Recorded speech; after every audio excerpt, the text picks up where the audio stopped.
Buscad silencio, oración y profundidad. Meditemos juntos la belleza de los salmos. Bienvenidos. Bueno, siéntanse bienvenidos a este espacio de encuentro, de reflexión. Hoy nos adentraremos en el Salmo 9.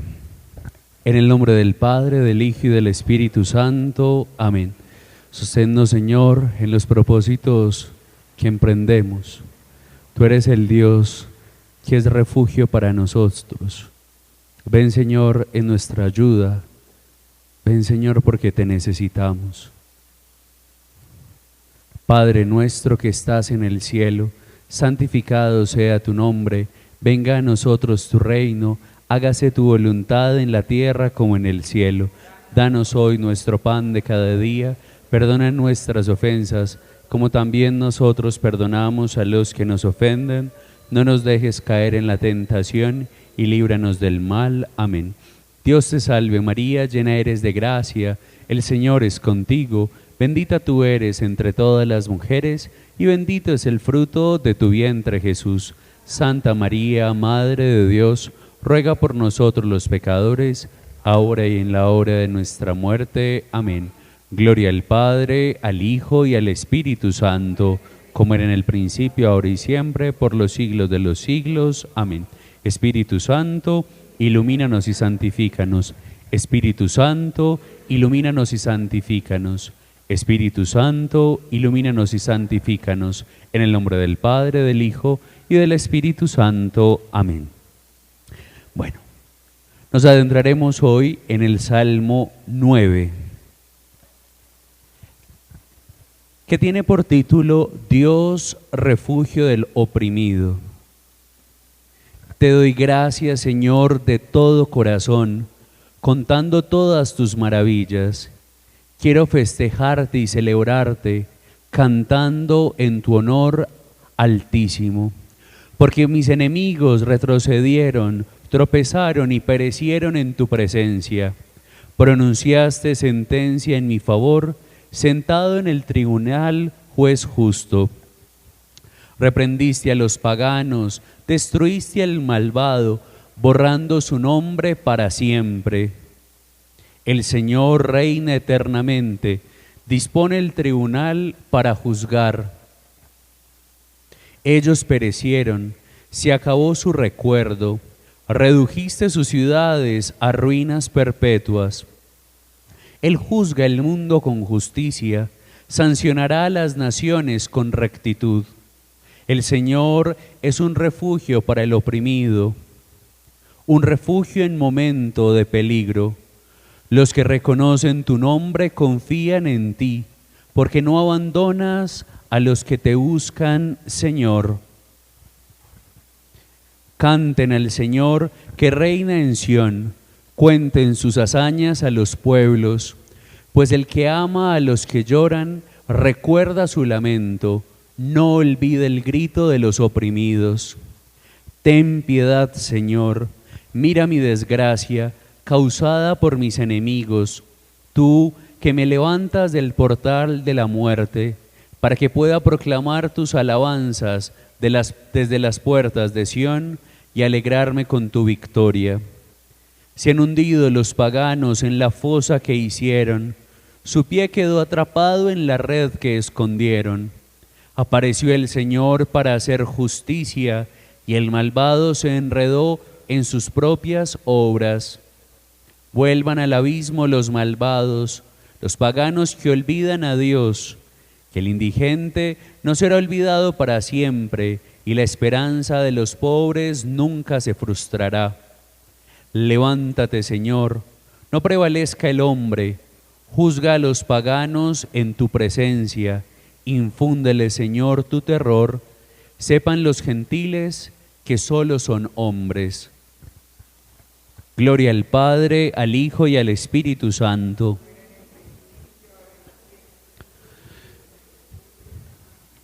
Entonces vamos a hacer el ejercicio de cada semana. Vamos a hacer una lectura personal. Intentaremos descubrir estructuras, emociones, personajes, ambiente vital.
Hagamos una introducción al género y al contexto. Salmo 9 es fundamentalmente un cántico de acción de gracias individual. El orante da gracias al Señor por su intervención en favor de los oprimidos, proclama sus hazañas ante el pueblo y lo alaba como juez justo. Pero el poema no es solo un himno. A mitad de su desarrollo introduce una súplica directa: ten piedad, Señor, y peticiones urgentes al final. Esta mezcla no es una incoherencia, sino espiritualidad madura. Quien ha experimentado la salvación de Dios en el pasado sabe que puede volver a pedirla en el presente. Una nota sobre la numeración. Quizá en sus Biblias comienza este problema, que yo ya lo dije en la introducción, pero lo vuelvo a traer a colación. En la tradición hebrea, este texto y el que le sigue se transmiten como dos salmos distintos, el Salmo 9 y el Salmo 10. La versión griega de los 70, o la Septuaginta, y la versión Vulgata latina lo unieron en un solo salmo, lo que explica por qué a partir de aquí y hasta el final del Salterio, la numeración hebrea y la numeración grego-latina se diferencian en uno. Este curso sigue la numeración hebrea, que es también la de la mayor parte de las Biblias en español. Es decir, trataremos el Salmo 9 y el Salmo 10 como salmos independientes. Esta decisión es pastoralmente razonable porque cada uno tiene su propio centro de gravedad espiritual y puede rezarse y meditarse por separado. Una anotación: si tienen dudas o preguntas, vuelvan a la introducción. El acróstico alfabético. El Salmo 9 forma junto con el Salmo 10 un poema acróstico. Y esto es importante para saber por qué en una está unido y en otra separado. En el texto hebreo, cada estrofa comienza con una letra del alefato. ¿Qué es el alefato? El alfabeto hebreo, en orden correlativo desde la primera letra, que es Aleph, hasta la última, que es Tav. Este recurso literario, presente también en otros salmos como el 25, el 34, el 37, el 111, el 112 y el 119, y en el libro de las Lamentaciones, no busca simplemente un efecto estético. Es una manera de expresar que la oración abarca la totalidad de la experiencia humana, diciéndole en nuestras palabras y en nuestro abecedario, desde la A hasta la Z, todo el dolor y también toda la esperanza cabe en nuestra experiencia de oración. El acróstico explica además algunas aparentes incoherencias del poema, pues la forma alfabética impone restricciones al desarrollo lógico del contenido. El salmo lleva el título para el director según la melodía de la muerte del hijo, expresión cuyo significado exacto es incierto. Posiblemente es una melodía conocida por ese nombre. La atribución es a David. El trasfondo histórico más probable es el de comunidades post-exílicas que se sienten oprimidas por potencias extranjeras o por grupos internos injustos.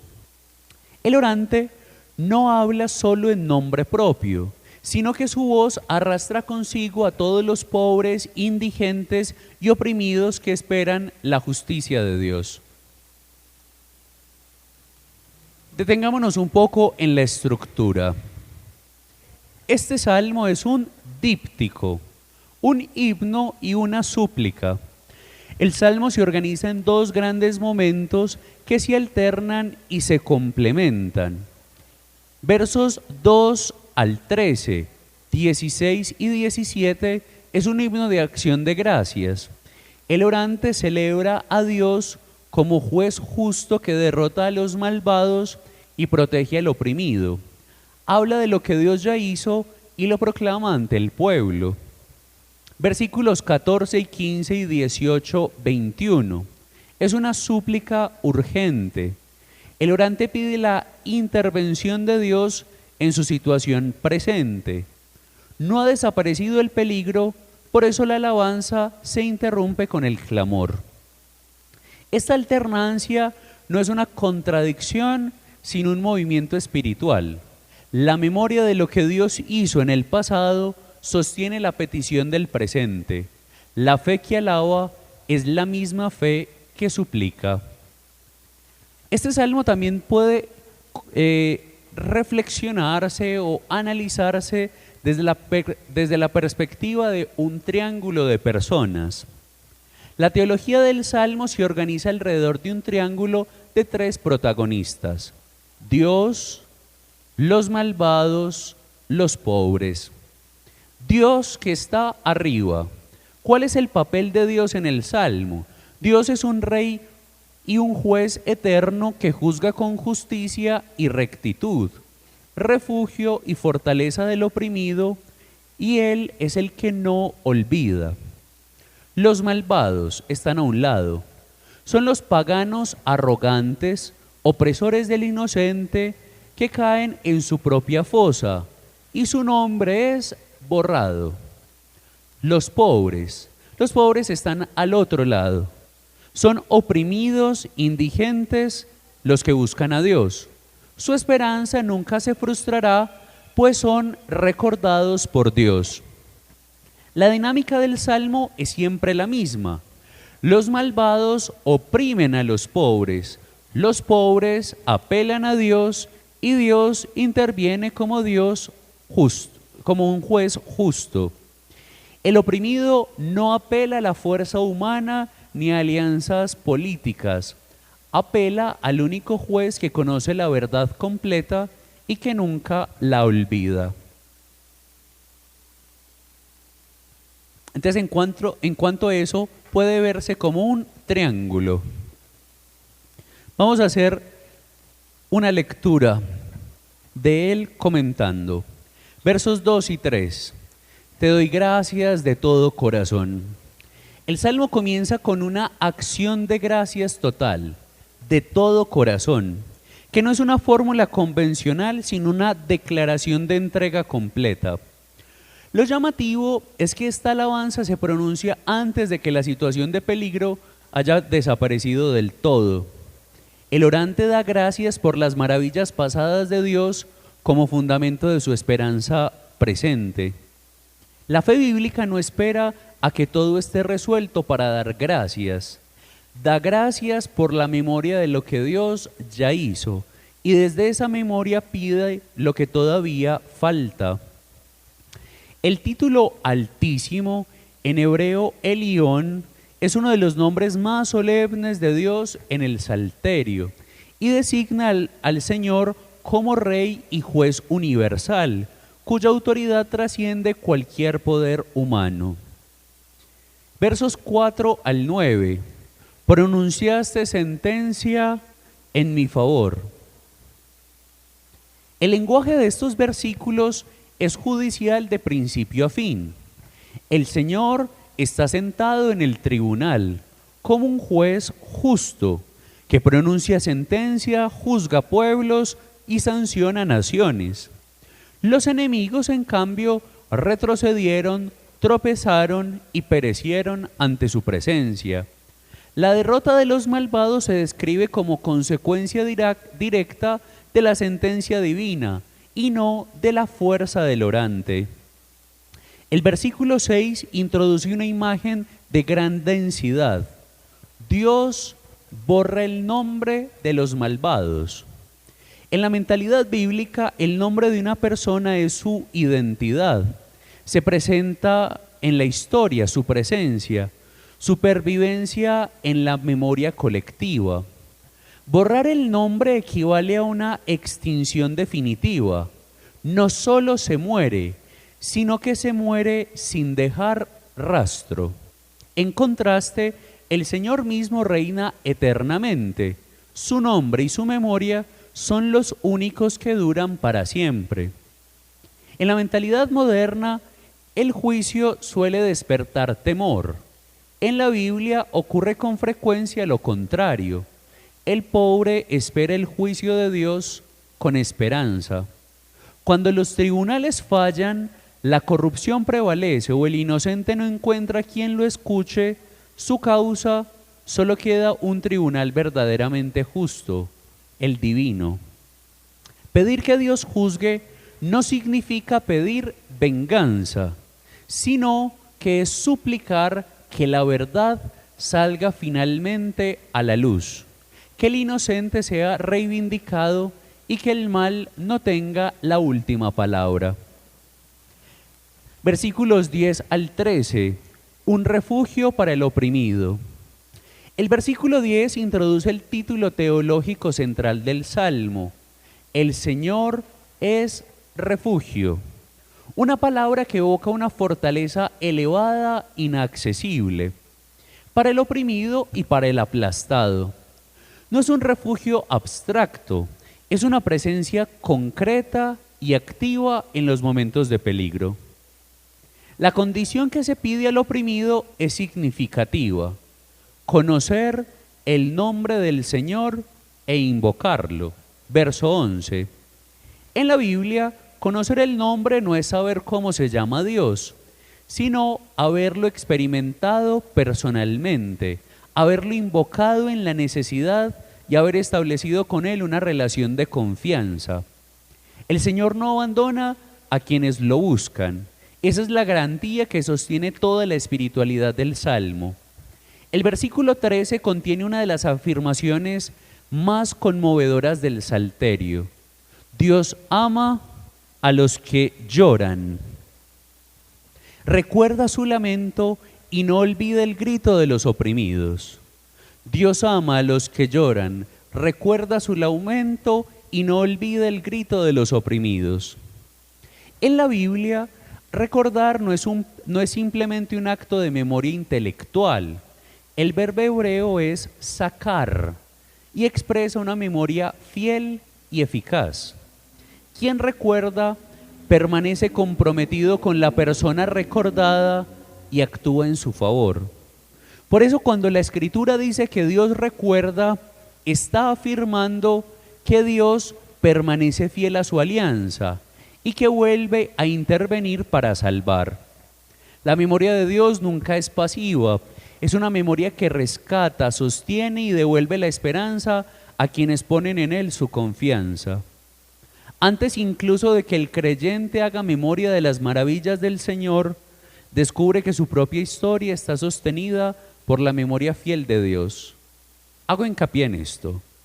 Antes incluso de que el creyente haga memoria de las maravillas del Señor, descubre que su propia historia está sostenida por la memoria fiel de Dios. Versos 14 y 15. Las dos puertas. Aquí el Salmo cambia de registro. De la proclamación general pasa a la súplica personal. El orante pide piedad e introduce una de las imágenes más ricas de todo el Salterio: las puertas de la muerte frente a las puertas de Sión. Se imagina descendiendo hacia las moradas de los muertos, ya ante el umbral para entrar, cuando el Señor lo detiene, lo levanta y lo hace volver. Arrancado del portal de la muerte, se dirige ahora hacia las puertas de Sión, la ciudad de la vida, el lugar de la presencia de Dios, el espacio de la alabanza y de la comunidad. La imagen no describe únicamente una situación biográfica, expresa el paso de un ámbito de existencia a otro. En el mundo bíblico, las puertas de una ciudad eran mucho más que un punto de entrada. Allí se impartía justicia. Deuteronomio 21:19, Ruth 4:1-12. Se tomaban decisiones públicas y se ejercía la autoridad. Las puertas representan la identidad y el poder de la ciudad.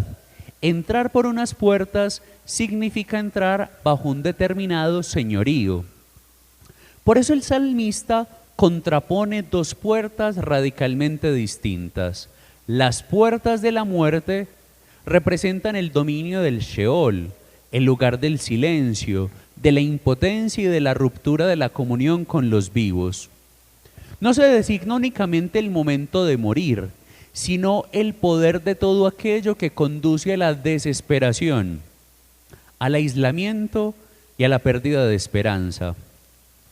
Frente a ellas aparecen las puertas de Sión, donde habita el Señor, donde el pueblo se reúne para proclamar sus alabanzas. Son las puertas de la vida, de la comunión y de la memoria agradecida. El orante no pide únicamente ser liberado de la muerte, pide ser conducido hasta el lugar donde puede volver a cantar, compartir la fe y participar de la vida del pueblo de Dios. La salvación, por tanto, no consiste únicamente en escapar del peligro. Dios no nos rescata para dejarnos simplemente a salvo. Nos saca de un reino para conducirnos a otro. Esto es precioso. Dios nos saca de un reino para introducirnos en otro. Nos arranca del dominio de la muerte para conducirnos hacia la comunión, la alabanza y la vida. La espiritualidad bíblica entiende siempre la salvación como un paso de la esclavitud a la libertad, del exilio a la tierra prometida, del lamento al canto, de las puertas de la muerte a las puertas de Sión. En ese sentido, toda existencia humana transcurre entre estas dos puertas. El ser humano está continuamente llamado a decidir bajo qué señorío quiere vivir. El de la muerte, que encierra al hombre en el miedo y en la desesperanza, o en el del Dios vivo, que conduce a la comunión y a la alabanza. El Salmo 9 invita a pedir no solo ser liberados del mal, sino ser introducidos en la vida misma de Dios. Esto es esencial. El Salmo 9 invita a pedir no solo ser liberado del mal, sino ser introducido en la vida misma de Dios. Porque la salvación bíblica no consiste únicamente en escapar de la muerte, consiste en entrar en comunión con aquel que es la fuente de toda vida. Y esto es importante porque uno puede ser liberado de la muerte, pero puede no ser invitado a una vida de comunión. Yo puedo estar sin la muerte, pero tampoco puedo tener vida nueva. Esa es la diferencia. Imagínense esto, imagínense que la imagen que está proponiendo este salmo son estas dos puertas. Este es el Sheol y esta es la puerta de Sión. Usted lo liberaron de las puertas de la muerte, pero todavía queda un pasillo en el cual usted decide qué hacer. Y que cualquiera de las dos puertas le puede volver a apetecer. Y de cualquiera de las dos puertas usted puede volver a ser miembro. Esa es la imagen que está proponiendo el salmo. Que no sé si valga la analogía, pero es como un limbo, como algo sin definir y coger rumbo definitivo. Sí, limbo en cuanto a eso, sin rumbo, no en cuanto a la cosmovisión teológica que nosotros tenemos. Limbo en cuanto a que no hay un rumbo determinado. Si a mí me liberan de las puertas del Sheol, de la muerte, no necesariamente es porque entré a las puertas de la vida. Yo también me puedo quedar sin entrar en ninguna de las dos puertas, de algún modo. No sé si me hago entender en la imagen que propone el Salmo.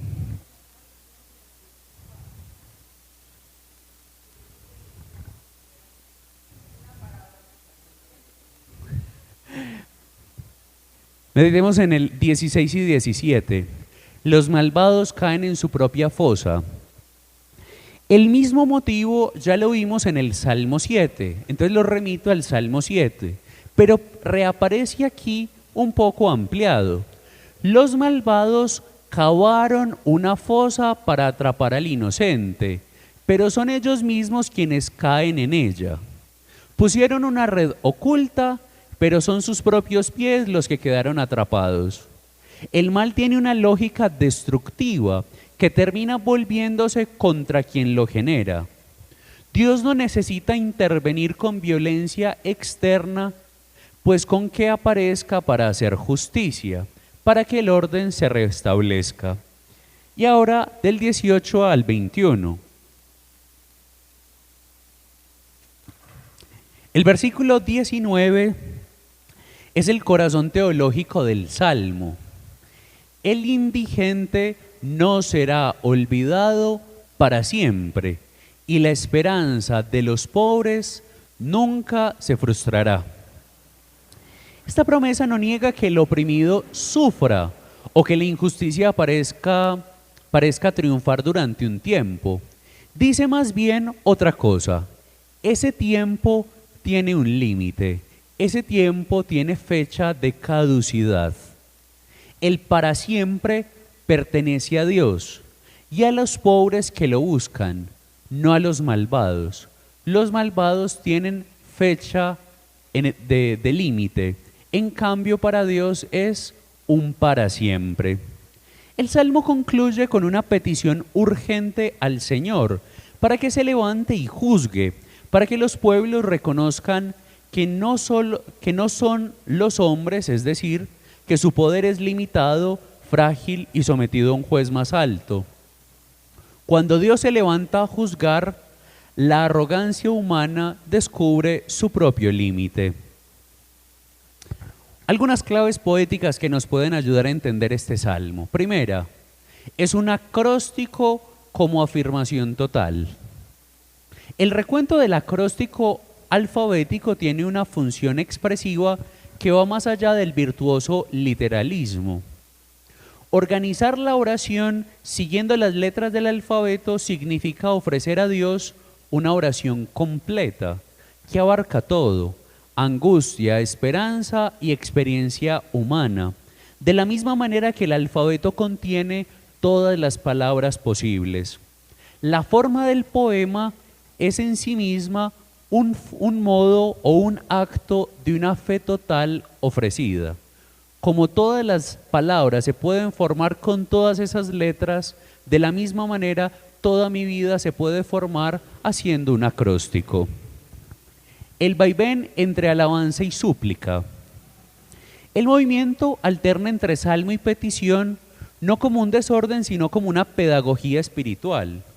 El salmo enseña que la alabanza y la súplica no se excluyen, sino que se alimentan mutuamente. Se alaba porque se recuerda lo que Dios hizo, pero se suplica porque se confía en que Dios puede volver a actuar. La alabanza abre el camino a la petición, y la petición es posible porque la alabanza ya ha creado la confianza necesaria. El Salmo 9 es una batalla por la memoria, y esta es la clave poética más interesante, más profunda e importante. El Salmo 9 puede leerse como una gran batalla por la memoria.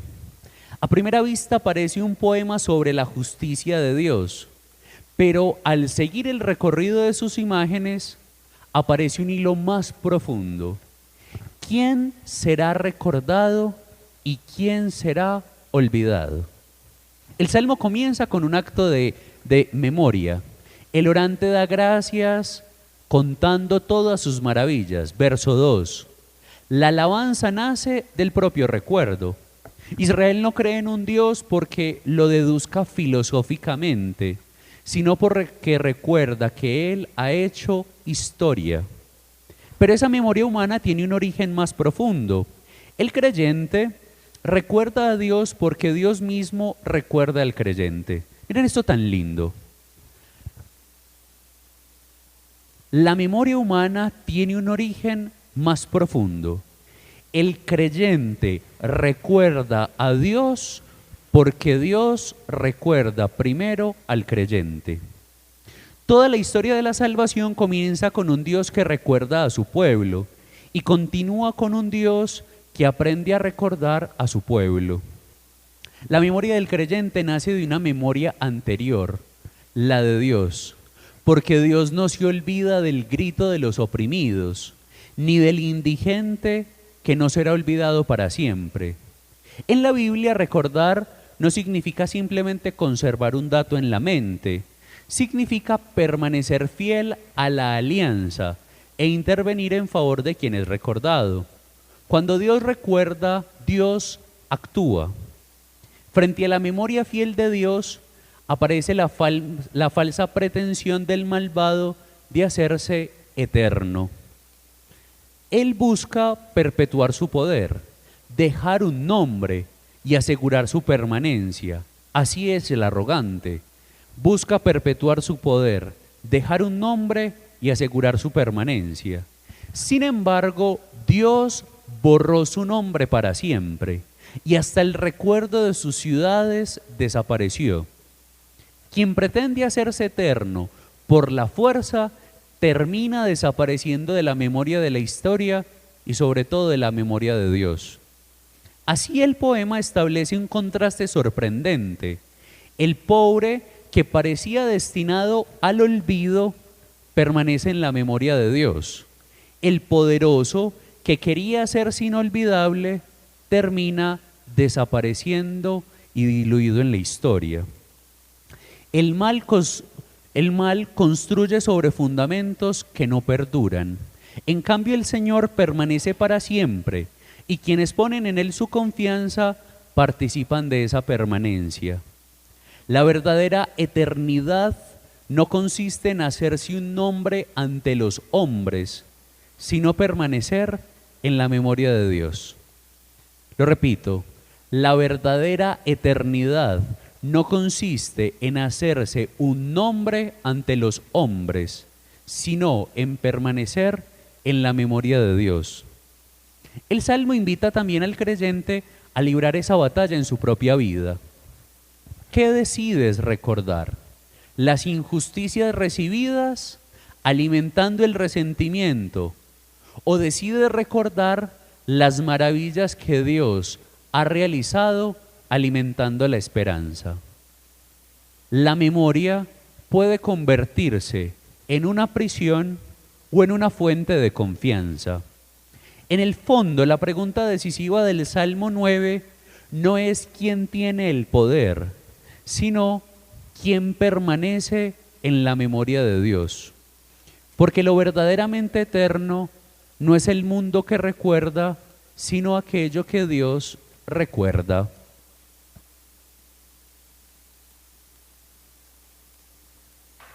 Algunas relaciones bíblicas que nos pueden ayudar con este salmo. La memoria del Éxodo como fundamento. La fe que sostiene este salmo es esencialmente una fe histórica. Se apoya en la memoria de las grandes intervenciones de Dios en favor de su pueblo. Cuando el orante da gracias por las maravillas de Dios, evoca el vocabulario del Éxodo, el mismo término que se usa para las plagas de Egipto en Éxodo 3:20 y en Jueces 6:13. Israel aprendió a confiar en Dios no por razonamientos abstractos, sino por experiencias concretas de liberación. Esa memoria es la que da consistencia a la esperanza en los momentos de opresión. Como Dios ya lo hizo, lo volverá a hacer. Paralelo con el Salmo 7. El Salmo 9 retoma y amplía varios motivos del Salmo 7. El Señor como juez justo, los malvados que caen en la fosa que ellos mismos cavaron, el inocente que apela al tribunal divino. La diferencia de escala es significativa. Mientras el Salmo 7 habla de un conflicto personal e individual, el Salmo 9 amplía la visión al ámbito de las naciones y de los pueblos. El juez no solo resuelve causas particulares, sino que Dios gobierna toda la historia. Cristo como el juez que juzgará el mundo con justicia. Hechos 17:31. El versículo 9 del Salmo, Él juzgará el mundo con justicia, es aplicado directamente a Cristo resucitado en el discurso de Pablo en el Areópago de Atenas. Dice así: porque tiene señalado un día en que juzgará el universo con justicia, por medio del hombre a quien Él ha designado, y ha dado a toda y ha dado todas las garantías de esto, resucitándolo de entre los muertos. El Dios juez del Salmo 9 se revela plenamente en Cristo resucitado. El juicio universal que el Salmo anuncia como esperanza futura, el Nuevo Testamento lo proclama ya inaugurado en la resurrección de Jesús. Su garganta es una tumba abierta. Romanos 3, 9, 14. Pablo, al construir su argumento sobre la universalidad del pecado en la carta a los romanos, encadena citas de varios salmos, entre ellos el Salmo 5 y el Salmo 10, que comparte tradición con el Salmo 9, para mostrar que nadie es justo por sí mismo. La descripción del malvado en el Salmo se convierte así, en manos de Pablo, en descripción de la condición humana universal ante la gracia. Lo que el salmista decía de los enemigos, Pablo lo dice de toda la humanidad. Todos necesitan la salvación que solo Dios puede ofrecer. Otro elemento, los Anawim, o los pobres del Señor. El Salmo pertenece a la rica tradición bíblica de los Anawim, de los pobres, de los humildes o de los pequeños del Señor. Esta categoría no solo es económica, es decir, designa a quienes han vaciado sus manos de toda seguridad humana y solo esperan de Dios. Los profetas, especialmente Sofonías y Deutero Isaías, desarrollan esta espiritualidad que culmina en las bienaventuranzas de Jesús. Bienaventurados los pobres de espíritu, porque de ellos es el reino de los cielos. Mateo 5:3. Y esta es la clave o la relación bíblica más importante. Cristo, vencedor de las puertas de la muerte. El Nuevo Testamento permite leer esta imagen desde una perspectiva aún más profunda. El salmista suplica en el versículo 14, tú me levantas del portal de la muerte. Jesús, en cambio, no solo fue librado de esas puertas, sino que Jesús entró voluntariamente en las puertas de la muerte. Por su pasión y su muerte, el Hijo de Dios descendió hasta la condición humana más extrema. Conoció el abandono, el sufrimiento y la muerte. Allí donde el salmista pedía no cruzar el umbral del Sheol de sus puertas, Cristo atravesó voluntariamente ese umbral, descendió al reino de la muerte para destruir el poder de la muerte desde dentro. Por eso la resurrección no es simplemente el regreso de un muerto a la vida, sino que es la victoria definitiva sobre el dominio de la muerte. Las puertas que parecían cerrarse para siempre no pudieron retener al Señor de la vida. Como proclama el Apocalipsis, el resucitado puede decir, estuve muerto, pero ahora vivo por los siglos de los siglos, y tengo las llaves de la muerte y del Hades. Apocalipsis 1:18. A partir de esa victoria, adquiere todo su sentido sus palabras a Pedro. Las puertas del Hades no prevalecerán contra ella. Mateo 16:18. Las puertas que parecían invencibles han sido vencidas desde dentro por Cristo mismo. Ya no pueden impedir el paso de la vida ni cerrar definitivamente el camino hacia Dios. A la luz de Cristo, las dos puertas del Salmo 9 adquieren un nuevo significado. Es Él quien abre definitivamente las puertas de la vida. Ya no se trata solo de llegar a la Jerusalén terrena para cantar las alabanzas de Dios, sino entrar en la comunión definitiva inaugurada por su Pascua. El paso de las puertas de la muerte a las puertas de Sión encuentra su plenitud en el misterio pascual, de la cruz a la resurrección, del sepulcro a la Jerusalén celestial. Esta lectura ilumina también la experiencia cotidiana del creyente. Cada vez que Cristo nos libera del pecado, de la desesperanza o del miedo, vuelve a realizar este mismo paso pascual. Él nos toma de la mano allí donde la muerte parece tener la última palabra y nos conduce nuevamente hacia la vida.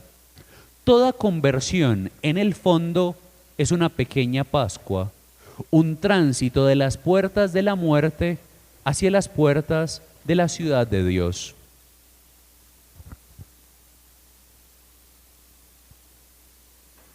Hagamos una lectura espiritual.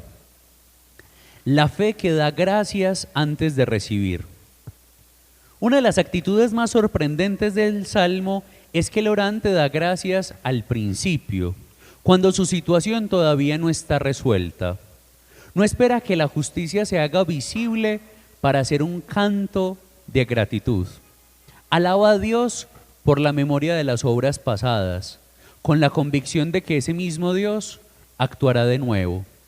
Esta fe histórica se apoya en el recuerdo y no en las circunstancias del momento, y es una de las formas más maduras de espiritualidad. Dios que no olvida. El versículo 19 es una de las promesas más consoladoras de todo el Salterio.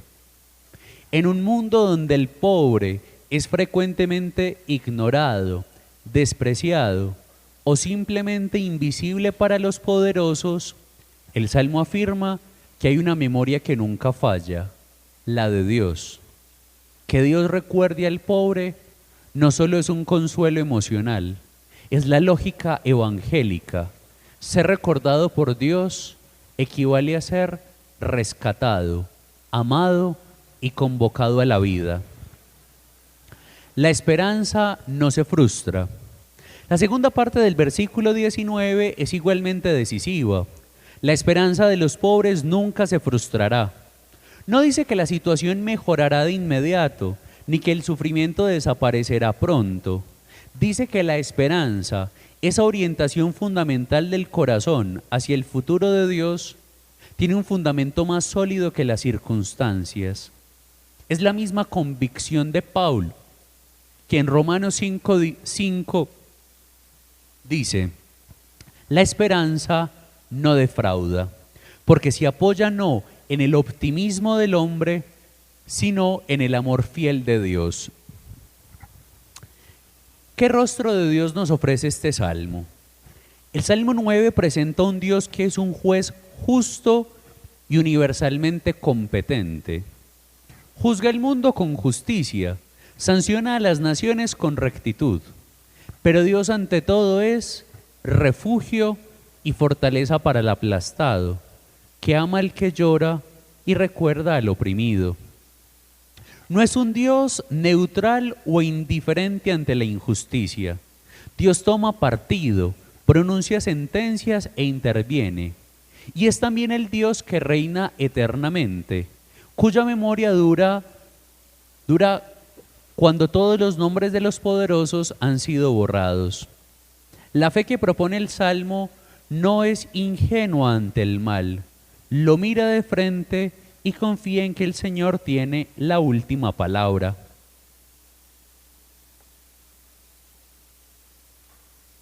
Y acá quiero hacer una acentuación. Si bien el Salmo tiene un toque de un Dios justo y es de algún modo su esquema, es ante todo es un Dios que recuerda. Y quizá a nosotros esa parte se nos olvida, porque para nosotros una persona es nuestro opresor y queremos que su nombre desaparezca, pero esa persona también ha sido oprimida por otra. Entonces al final es como si el Salmo se conjugara para decir que Dios recuerda a todos, que Dios es capaz de trasladar a todos de una puerta a la otra, utilizando la imagen del Sheol. Es de algún modo lo que sucede en la cruz. Por eso yo les digo que todos los salmos, o más bien toda la escritura, debe leerse en clave cristológica. Cristo, que fue un hombre justo, cargó los pecados de todos los injustos. Es como si Cristo mismo, bueno, no es como si Cristo mismo nos trasladó del poder de la muerte, del olvido, al poder de la vida, de la resurrección. Dios nos traslada en su Hijo amado del Sheol a la Jerusalén celestial. utilizando un poco la metáfora de las dos puertas que utiliza este salmo. Entonces, la justicia que Dios propicia, ya lo habíamos explicado en el Salmo 7, es la que espera la conversión. Es la que da oportunidad para que siempre haya ocasión de pasarse de una puerta a la otra. El Salmo 9 es uno de los más actuales del Salterio. Vivimos en un mundo donde la injusticia oprime a millones de personas, donde el nombre de los poderosos se llena en las pantallas y el grito de los pobres apenas se escucha. El Salmo no ofrece una solución política, ofrece algo más profundo, una visión de la historia desde los ojos de Dios, en la que el pobre no es una víctima definitiva, sino el protagonista de una promesa. La imagen de los malvados que caen en su propia fosa también es una enseñanza ética y moral para nosotros. El mal tiene una lógica autodestructiva. Las estructuras de injusticia llevan en sí mismas el germen de su propia derrumbe. La historia bíblica y la historia humana muestran una y otra vez que los imperios construidos sobre la opresión terminan desmoronándose, mientras que los pequeños que confían en Dios persisten. Finalmente, el Salmo invita a cultivar la memoria agradecida. Antes de pedir, recordar lo que ya Dios hizo y agradecer. Antes de pedir, recordar lo que Dios ya hizo y agradecer. Antes de desesperarse, volver a cantar las maravillas de la historia personal y comunitaria en la que Dios mostró que no abandona a los que lo buscan. Al final, el Salmo 9 no responde a la pregunta de por qué existe la injusticia. No es su cometido explicarlo. Responde una pregunta distinta. ¿Qué hace el creyente mientras la justicia llega? Eso es lo que quiere responder el Salmo. ¿Qué hace el creyente mientras espera que la justicia llegue? ¿Qué hace?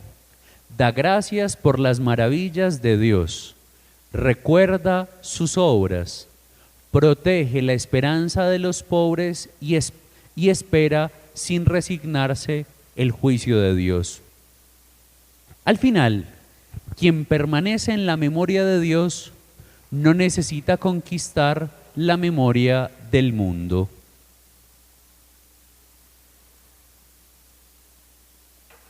Algunas preguntas que nos ayudan en nuestro discernimiento de este salmo.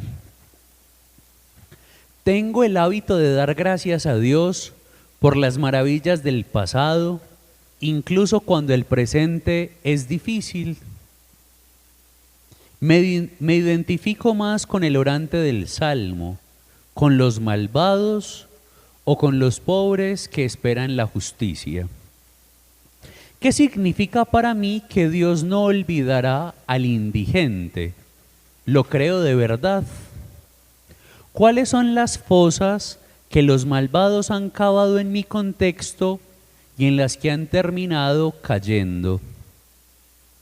Tengo experiencia personal de haber sido levantado de las puertas de la muerte hacia las puertas de la vida. La injusticia que veo a mi alrededor me lleva a la desesperación o a la oración y a la acción. ¿Cuál es mi esperanza fundamental? ¿En qué se apoya? ¿Puede frustrarse? ¿Qué quisiera que Dios recordara de mí cuando todo lo demás parezca haberse olvidado?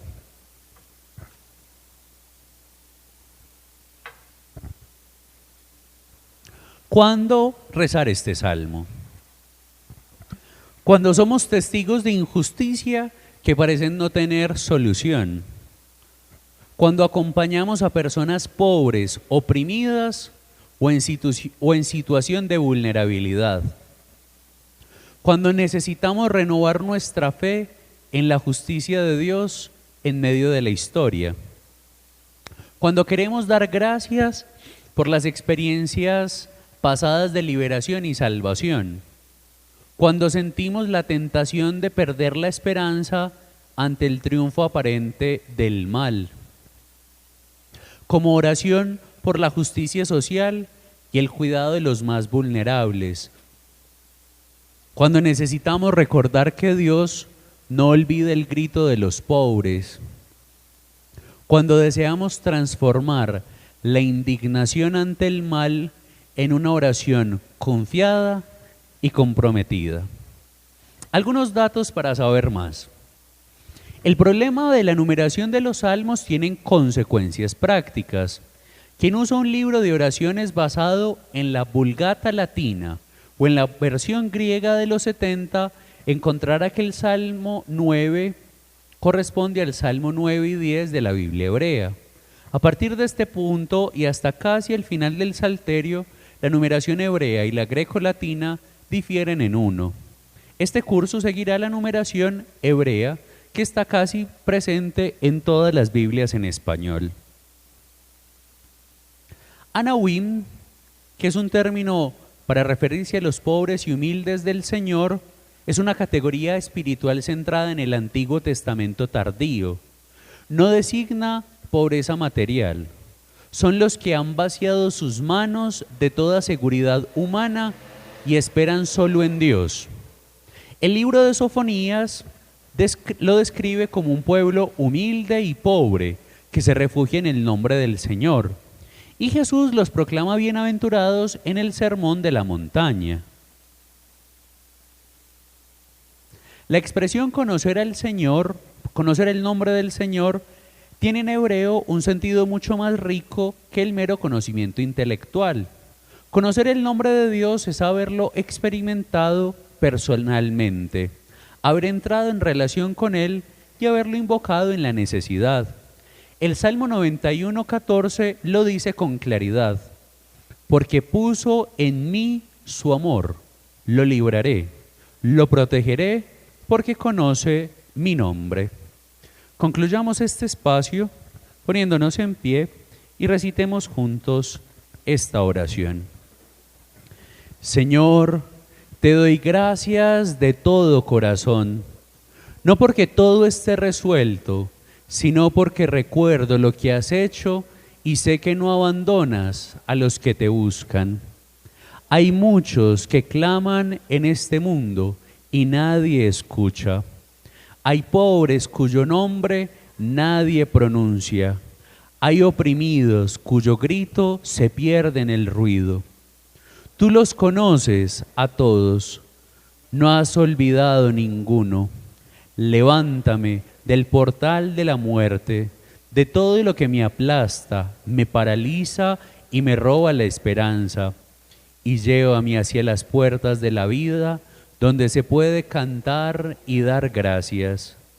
Que la esperanza de los pobres no se frustre, que la injusticia caiga en la fosa que ella misma cavó, y que yo no pierda nunca la certeza de que tú, Señor, tienes la última palabra. Amén. El Señor esté con ustedes. La bendición de Dios Todopoderoso, Padre, Hijo y Espíritu Santo, descienda sobre ustedes y les acompañe siempre. Buscad silencio, oración y profundidad. Meditemos juntos la belleza de los salmos.